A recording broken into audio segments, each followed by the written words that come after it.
আমি এখানে কাজ করি 20 বছর থেকে। রান্না করা আপনার হলো 10 বছর বয়স।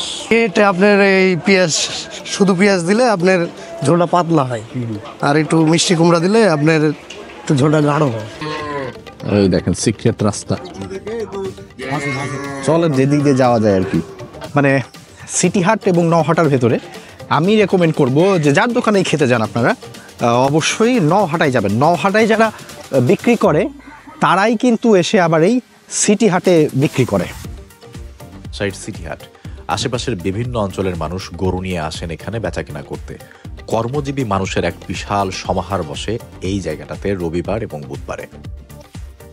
আর এই বিশাল পরিমাণে ক্রেতা এবং বিক্রেতার খাবারের আয়োজন করতে দুই পাশে পসরা সাজিয়ে বসেন গরুর মাংস, কালা ভুনা, লাল ভুনা নিয়ে বেশ কিছু দোকানি, এবং সেখানকার অনেকেই এখন বেশ ভাইরাল। নানা প্রান্তের মানুষজন যারা গরু হাটে কেনা বেচা করতে আসেন না, শুধুমাত্র গরুর মাংস খেতে আসেন, তারাও ভিড় জমান এই সিটি হাটে। আসসালামু আলাইকুম। এখন যাচ্ছি বর্তমান সময়ে যার নামটা আর কি গরুর কালাভুনার ক্ষেত্রে খুব জনপ্রিয় এবং সবাই বলছে যে তারটা অনেক ভালো, এই রিপন ভাই। ওনার দোকানে আমার একবার খাওয়ার ইচ্ছা, আসলে খাবারটা কেমন একটু দেখার ইচ্ছা। তো ওইদিকে হেঁটে যাচ্ছিলাম, কিন্তু ওই পাশ দিয়ে ঢুকলে হচ্ছে প্রচুর গরুর গাড়ি আর গরু, মানে আমার পক্ষে এখান দিয়ে যাওয়াই মুশকিল। তো এই দিক দিয়ে ভেতর দিয়ে একটা রোড আছে, ওই দিক দিয়েও যাওয়া যায়। তো আমি এক চাচার কাছে জিজ্ঞেস করেছিলাম যে একটু দেখাই দিবেন কিনা। উনি কিন্তু গরুর কিনতে আসছিলেন, গরু কিনতে। উনি সব কাজকর্ম ফেলে যে আমাকে নিয়ে হাঁটা দিচ্ছেন, চলেন আপনাকে দিয়ে আসি। বুঝতে পারছেন আমার আন্তরিক কতটা। ওনার বাসা হচ্ছে কুষ্টিয়ার মানুষ, তো উনিও আমার সাথে সাথে এখন যাচ্ছে।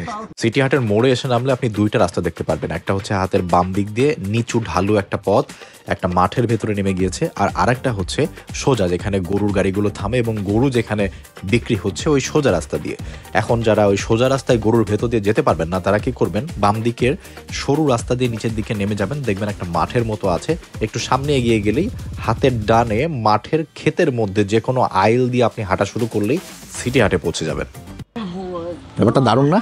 অপরিচিত একটা ছেলে জিজ্ঞেস করলো, তাকে পৌঁছায় দেওয়ার জন্য তাকে সাথে নিয়ে হাঁটা শুরু, তাও ব্যস্ত থাকার পরে কাজকর্ম ফেলে। এটা মনে হয় ঘাস নাকি আখ না, এটা ঘাসের ক্ষেত। হাটের পাশেই ফাঁকা মাঠ, সুন্দর এরকম পরিবেশ। সামনে সামনে আমার গাইড কাকা, তার পিছে পিছে আমি। ও, এখানেও বিল্ডিং হয়ে যাবে। এই যে একটা কি সিটির নাম লিখে রাখছে।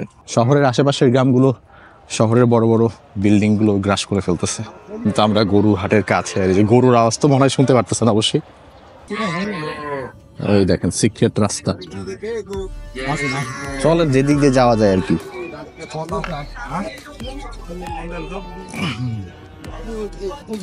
হ্যাঁ, কালকে বৃষ্টি হয়েছে তো অবস্থা খারাপ, গরু বেচা কেনা চলতেছে। হ্যাঁ হ্যাঁ, ভালোই তো, বেশি কাদা ছিল না। দেখেন কোরবানি তো সামনে, মানে গরুর অবস্থা দেখেন, পুরো গরু দিয়ে ভর্তি। গরু কোথায় কোথায় করতেছেন? আমার বাড়ির গরু, পালা গরু নিয়ে আসছেন? বাছুর কিনতে আইছেন? এখন কি করবেন? সকালে খাওয়া দাওয়া করছেন? আমার সাথে আপনার দাওয়াত, আমি আপনাকে দাওয়াত দিলাম। আমি এখন যা খাইতে যেতেছি এই হাটে, এই যে সামনে, এই যে রিপনের দোকানে। চলেন না? না না, ওই হোটেলে না, আপনি এখন আমার সাথে রিপনের হোটেলে খাবেন, আসেন। না না না, আপনারে আপনি না গেলে কিন্তু আমি খুব কষ্ট পাবো না। হ্যাঁ, এই জন্যই তো। তাহলে আপনি আমার দেশের চাচা হইলেন না? না, সমস্যা আছে, আপনি এখন না গেলে আমি খুব কষ্ট পাবো। না, আপনিও আমার সাথে যাবেন। না না, আপনার খাইতে হবে আমার সাথে। কাকা হচ্ছে আসলে অনেক অনুরোধ করলাম, তারপরেও কাকা খাইলো না। বললো যে বাবা, আমি একবার খাইলে আমি আর খাইতে পারি, আমি খাইছি তো, নাহলে আমি খাইতাম আপনার সাথে। গরুর মাংসের দোকানের কোনো অভাব নাই। আর এই দেখেন কালকে বৃষ্টি নামছে তো কাদা ভরে গেছে, একটু পর পরই গরু এসে দিচ্ছে ধাক্কা। ফাঁকা জায়গায় যাওয়ার চেষ্টা করতেছি। এই যে হানিফ মামার দোকান থেকে শুরু করে এই যে রিপনের হোটেল, কিন্তু এখন আমার পার হইতে হবে। তো পার হবো কিভাবে? দেখছেন এখানে রাস্তার অবস্থা। আই থিঙ্ক এখান থেকে দাম করতে হবে। তো এটা হচ্ছে যে রিপন ভাইয়ের হোটেলে আসছি।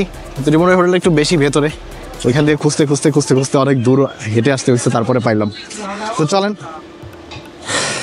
কালকে তো অন্যান্য দোকানে খাওয়া দাওয়া করছি, তো আমার ইচ্ছা ছিল যে সিটি হাটে এসে আগে রিপন ভাইটাই খাবো। তো ওই জন্য আমি ডিরেক্টলি রিপন ভাইয়ের দোকানের সামনেই আসছি এখন। সালাম আলাইকুম ভাই। রিপন ভাই আজকে এখন আসেনি, আপনি এই দোকান সামলাচ্ছেন? রান্না আপনার প্রায় 8:30 থেকে সময় চালু করি রান্না। আমাদের এখানে যে লাল বোনা, এটা হচ্ছে কালা বোনা, আর সামনে হচ্ছে দেশি মুরগি। একই দাম, 170 টাকা প্লেট পিস, মানে একটা মুরগি 4 পিস। লাল বোনাও 170 টাকা, কালা বোনাও 170 টাকা। 5 পিস পাবেন, লাল বোনা কালা বোনা একই। এটা ধরলে আমার আগে নানা করতো, A to Z বয়স হয়েছে 34 বছর রানিং। কি হবে কোথায় এখানে? আপনার কেউ যদি সিটির হাটে আসেন, তাহলে রাজশাহী রেলগেট এসে আমচত্বর আসতে হবে। আমচত্বর থেকে 5 টাকা ভাড়া নেবে, পশ্চিমে আসতে হবে। তাহলে সিটির হাট একদম উত্তর মাথায় পাবে। রিপন হোটেল উত্তর মাথায় পাবে। আর যদি কেউ নহাটা যাইতে চায়, তাহলে রেলগেট থেকে 10 কিলো দূরে নহাটা, 20 টাকা ভাড়া, একদম নহাটা বড়হাটার পশ্চিম সাইড মসজিদের পাশেই আমাদের দোকানটা। মানে সিটির হাট সপ্তাহে 2 দিন, রবিবার এবং বুধবার, আর সপ্তাহে 7 দিনে এখন 9টাতে খোলা আছে আমাদের দোকানে। হ্যাঁ, প্রথমে দিই 4 পিস, পরে দিই 1 পিস। হ্যাঁ, পরে ভাতলি এটা গ্যাটিস দিই। এই যে এখানে আছে 4 পিস, আর পরবর্তী এখানে আরেক পিস পাবে আপনি। এখানে আছে 190 টাকার প্রাইস। হ্যাঁ, ভাত 20 টাকা, মাংস 170 টাকা, 190 টাকার প্যাকেজ এখানে। এর ব্যাপারটা হচ্ছে রান্না কিন্তু এই দোকানের পাশে, সব জায়গায় এরকমই যে ওনারা বাইরে রান্না করে না, রান্না দোকানের পাশেই হয়। এই যে দেখেন, এইখানে কিন্তু রান্না বান্না চলতেছে, এই যে রান্না কিন্তু অলরেডি চলতেছে। এখানে যে তাপ প্রচণ্ড, এইখানে দাঁড়ায় যিনি কাজ করেন তার তো আসলে অবস্থা খারাপ। রান্না মানে কি আপনি করেন ভাই না আরেকজন? মোহাম্মদ গোলাম রাব্বানি। আমি এখানে কাজ করি 20 বছর থেকে। রান্না করে আপনার হলো 10 বছর বয়স। আপনার এখানে 80, 90, 100, এখানে আপনার 28 কেজি দেবো। কমলা মশলা আপনার ধরেন সাধারণত আপনার যেটা বাড়িতে ব্যবহার করে সেটাই। এটা আপনার এই যে ভাজা জিরা মশলা, জি কালো তো হয় না, আপনার ধরেন মশলার কালার আনে। এটা আপনার এই পেঁয়াজ, শুধু পেঁয়াজ দিলে আপনার ঝোলটা পাতলা হয়, আর একটু মিষ্টি কুমড়া দিলে আপনার একটু ঝোলটা গাঢ় হয়। তাদের কোনো সমস্যা হয় না? না না, মানে আপনি খেলে বুঝতে পারবেন। হচ্ছে ভুনা হচ্ছিল, লাল ভুনা। আর ওই লাল ভুনাটা দেখেন, এই যে এখানে এসে এখান থেকে কিন্তু এই যে এইভাবে ভাজা ভাজা হয়ে কালাভুনা হচ্ছে, এবং এইটাই এই যে ভাজা ভাজা হয়ে কালাভুনা হচ্ছে, এবং এই কালাভুনাটা কিন্তু ওনাদেরকে এখান থেকে সার্ভ করে। এই দেখেন এখানে নিয়মিত হচ্ছে, এই যে এই ভাই ভাজতেছে। আর এইখান থেকে এই যে আমাদের এই ভাই, সে একদম রেগুলার বেসিস একের পর এক বেড়ে যাচ্ছে, মানুষকে খাওয়াই যাচ্ছে। আমি যেখানে বসে খাচ্ছি, আমার সামনে দিয়ে অনবরত গরু আসা যাওয়া করতেছে একের পর এক। তো এই পরিবেশে এই গরু ঠেলে আসা এবং এইখানে বসে খাওয়া কিন্তু সবার জন্য না। অবশ্যই এখানে পরিবার নিয়ে আসতে গেলে কয়েকবার চিন্তা করবেন। বন্ধু বান্ধব মিলে আড্ডা দিতে দিতে চলে আসা, আর সাথে কোনো বউ, বাচ্চা, বান্ধবী অথবা মা বাবা নিয়ে আসা, ডিফারেন্ট থিং। এখানে কিন্তু ওইভাবে পারবেন না। আমি ওনাদের 2টা পদ হয়, মুরগিটা আমি নেই, কারণ মুরগি আসলে এখানে কেউ খাইতে আসে কিনা আমি সন্দেহজনক। মানে এখানে শুনাম তো গরুর মাংসের, সবাই এটাই খাইতে বলে। তো আমি ওনাদের, এটা হচ্ছে লাল ভুনা। তো ওনারা প্রথমে 4 পিস দেয়, পরে যখন আপনি ঝোল চাইবেন তখন আপনাকে আরও 1 পিস দিবে। তো টোটাল 5 পিস আর কি। গরুর গাড়ি যাচ্ছে, গরু বোঝাই। এই যে এটা দেখতে পাচ্ছেন, এটা হচ্ছে ওনাদের কালো ভুনা। এই কালো ভুনাটাও প্রথমে 4 পিস দিবে, পরে যখন আপনি ঝোল চাইবেন, গ্যাটিস বলে ওনারা, ওই গ্যাটিস হিসেবে আপনাকে আরও 1 পিস দিবে। এটার দাম হচ্ছে 170 টাকা। আর এখানে 20 টাকার ভাত, সাথে একটা লেবু দিয়েছে, একটু শসা দিয়েছে। কালা ভুনা তো প্রচুর পরিমাণে খাইছি আমি গত 2 দিনে। আমি আজকে এখানে রিপন ভাইয়ের দোকানের যে লাল ভুনাটা, সেটা একটু খেয়ে দেখতে চাই প্রথমেই। আমি ঢাকাতে যখনই খাইতাম গরুর মাংসের কোনো স্বাদ, আসলে ঝোলের স্বাদ পাইতাম না। তো আমার একটা ভিডিওতে একজন বলছিল যে ভাই, এগুলোতে হচ্ছে লাউ আর কুমড়া বেটে ঝোল গাঢ় করতে দেয়, মশলা একদমই দেয় না বললেই চলে, যার কারণে আপনি আসলে তরকারিতে স্বাদ পাচ্ছেন না। এখন ভাই দেখেন, এখানে যদি মিষ্টি কুমড়া দেয়, কিন্তু এখানকার খাবার তো লোকজন অনেক স্বাদ বলতেছে। ভাতটা আমি লাল ভুনা দিয়ে মাখাই নিছি। চলেন বিসমিল্লাহ বলে শুরু করা যাক। বিসমিল্লাহ।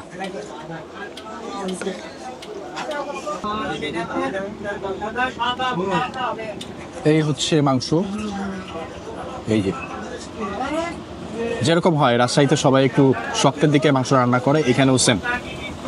নওহাটার বেশ কয়েকজন মানুষ আমাকে ডেকে ডেকে বলছে যে বর্তমান সময়ে রিপন হোটেলের খাবার হচ্ছে নাম্বার 1, সবাই নাকি অনেক পছন্দ করতেছে। কিন্তু আমার কাছে একদমই ভালো লাগে না সত্যি বলতে লাল ভুনাটা। এক পিস কালো ভুনা নিয়ে নিই। এই যে কালো ভুনার ঝোল আছে এটা একটু নিয়ে নিলাম। এই মাংসর ঝোল দিয়ে মাখাইলে, ঝোল দিয়ে মাখানোর পরে মোটামুটি কালো ভুনা লাল ভুনার হাতের কালার মোটামুটি একই রকম হয়। লাল ভুনাটা তো আমরা খাইলাম, এবার কালো ভুনাটা খাই দেখা যায়। বিসমিল্লাহ। কালো ভুনাটা কিন্তু খেতে অনেক মজা। কালো ভুনার মাংসটা এখানে আমার কাছে অন্য জায়গার থেকে একটু নরম মনে হয়েছে, মানে শক্ত শক্ত না।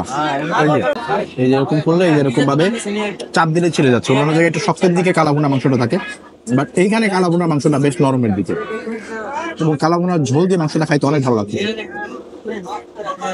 আমার কাছে মনে হচ্ছে যে জনপ্রিয় হওয়ার পরে খাবারটা সার্বজনীন করা লাগছে, এর জন্য লবণ প্লাস ঝাল একটু কমের দিকে, এবং সেটা অনেকের জন্য খুব ভালো হবে, সুবিধা হবে।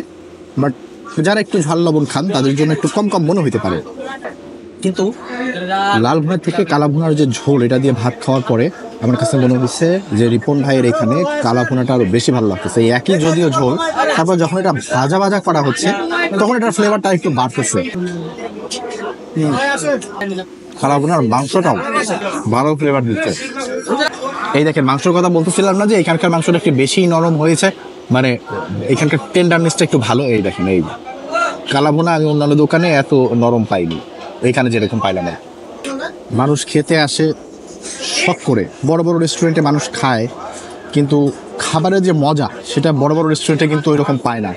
যার কারণে মানুষ খুঁজে, যারা একটু খাবার খেতে পছন্দ করে, যে কোথায় খাবারের স্বাদটা ভালো পাওয়া যায়। যার কারণে কিন্তু এই দেখেন একটা এত বড় একটা হাট, এর ভেতরে আসা গরুর হাট বেশ কষ্টের একটা বিষয়, কিন্তু তারপরেও মানুষ খুঁজে খুঁজে আসে কেন? খাবারের স্বাদটা যাতে একটু ভালো পায়, মজা করে একবেলা খেতে পায়। রিপন ভাইয়ের এখানে কালা ভুনাটা বেশ জিতে যাবে আমার স্বাদের কাছে। আমার জিভে মনে হয়েছে কালা ভুনাটা বেশ সুস্বাদু, খাওয়ার সময় আপনার কাছে ভালো লাগবে, তবে লাল ভুনাটা আর একটু কাজ করা যেতে পারে। গত কয়েকদিন ধরে আমার বিভিন্ন কালাভুনার দোকানে রাজশাহীতে কালাভুনা খাওয়ার সুবাদে আমি একটা কথা বলতে পারি, এদের রান্নার ভেতরে না বেশ একটা সিমিলারিটিস আছে। আপনি যে দোকানেই খান না কেন স্বাদ খুব একটা তফাৎ পাবেন না, কারোটা একটু ভালো কারোটা একটু কম এরকম হবে, বাট স্বাদের যে ধাঁচ সেটা সব দোকানেই মোটামুটি একই টাইপের। রিপন ভাইয়ের কালাভুনার সুনাম আমি শুনেছিলাম নওহাটায় গিয়ে, এবং সেখানে তার একটা দোকান আছে, এবং রিপন যার নাম তিনি সবসময় ওই নওহাটার দোকানেই বসেন, এবং তার ওইখানে রান্না যিনি করেন তিনিও আলাদা একজন বাবুর্চি। এইখানে রান্না করেন অন্য একজন দোকানেরই একজন কর্মচারী আমাকে বলল বর্তমানে নওহাটায় যিনি রান্নাবান্না করেন তার রান্নাটা এখানকার থেকে একটু ভালো হয়। আমিও একটু সহমত পোষণই করব এখানে খাওয়ার পরে, কারণ নওহাটার ওই জায়গাটাতে আমি প্রচুর পরিমাণে ভিড় দেখেছি এবং মানুষের আনাগোনা দেখেছি। এখানেও ভিড় আছে, তবে খাবারের কোয়ালিটি আমার কাছে এইখানে খুব একটা জমেনি।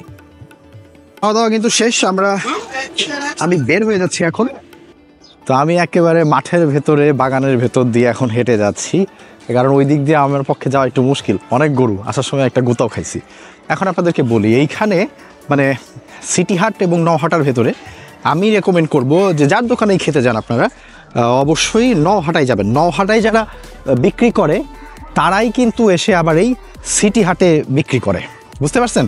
কিন্তু নওহাটায় একদম রাস্তার পাশে, ওইখানকার পরিবেশও ভালো, পরিষ্কার পরিচ্ছন্ন, ওইখানে গেলে আপনি ইজিলি খাবার দাবার খাইতে পারবেন। কিন্তু সিটি হাটে কিন্তু একদম গরুর বাজারের ভেতরে অনেক কাদা থাকে, গরু থাকে, গন্ধ আছে। তা আমি বলবো যে যদি কালাভুনা খেতে চান সেটা রিপন ভাই খান, হানিফ ভাই খান, বা যারটাই খেতে চান নওহাটাতে যান, ওইখানে গিয়ে খেলে বেটার হবে। কাকা এই সোজা গিয়ে ওই রাস্তায় ওঠা যাবে? পরিবেশটা দেখেন না, খাওয়া দাওয়া তো করছি সেটা তো ভালো লাগছেই, কিন্তু যে দুইটা জায়গা দিয়ে আমি এই খাবার খেতে গেছি আমার গ্রামের কথা মনে করাই দিচ্ছে। আমার বাড়ি রাজবাড়ি, তো রাজবাড়িতে কিন্তু প্রচুর পরিমাণে পাটের চাষ হয়, আবার রাজশাহীতেও দেখেন যে পাটের চাষ হচ্ছে, ছোটো ছোটো পাট গাছ, এগুলা আমার কাছে খুব ভালো লাগতেছে।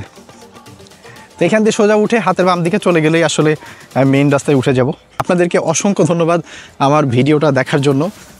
আর একটা ব্যাপার একটু জানাই রাখি, সেটা হচ্ছে যে জনপ্রিয় জায়গাগুলোতে খান, সাথে সাথে যে জায়গাগুলো কম জনপ্রিয় ওই সব জায়গায় মাঝে মাঝে বসে যাবেন, দেখবেন আপনাকে অবাক করে দিবে, সারপ্রাইজ হয়ে যাবেন আপনি যে কী ধরনের খাবার খেলেন।